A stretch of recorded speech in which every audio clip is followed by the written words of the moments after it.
سلام، من آیلارم و اینجا دنیای آرسام دکوه. توی این ولاگ قراره با هم قدم به قدم ساخت یک قاب آینه پاپی ماشه رو یاد بگیریم. از طراحی و برش یونولیت بگیر تا رنگ نهایی. اگه به آموزش رایگان هنرهای پولساز علاقه دارید کانال ما رو سابسکرایب کنید تا هیچ آموزشی رو از دست ندید. همه چیز از یه تیکه یونولیت خام شروع شد. طرح دلخواهم رو روی یونولیت کشیدم و با چاقو اره‌ای شروع به برش طرح کردم.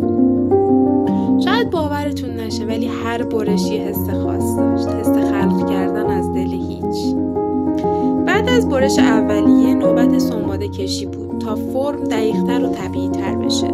وقتی از شکل نهایی مطمئن شدم کارو شستم و با چسب چوب کاور کردم و اجازه دادم کاملا خشک بشه. خمیر پاپی ماشه رو درست کردم و شروع کردم به پوشوندن سطح کار.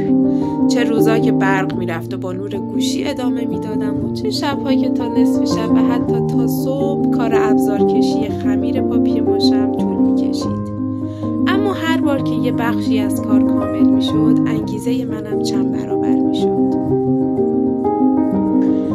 بعد از خشک شدن کامل کار رسیدیم به بخش رنگ‌آمیزی.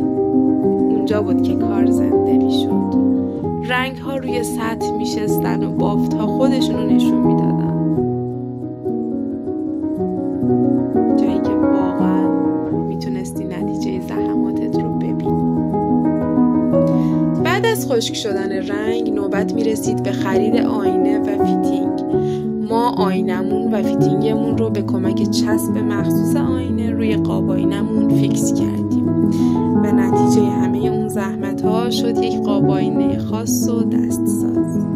قراره از این به بعد کلی آموزش رایگان توی کانالم بذارم، از قالب سازی و شمع سازی گرفته تا هنر سنگ مصنوعی و کلی هنرهای جذاب دیگه. اگه از این سبک کارا خوشتون میاد حتما کانال ما رو سابسکرایب کنید، با لایکاتون ازمون حمایت کنید. و حرف آخر، پاپی ماشه برای من فقط یک هنر نیست، یه یادآوره که با دستای خودت میتونی از هیچ یه چیز زیبا بسازی.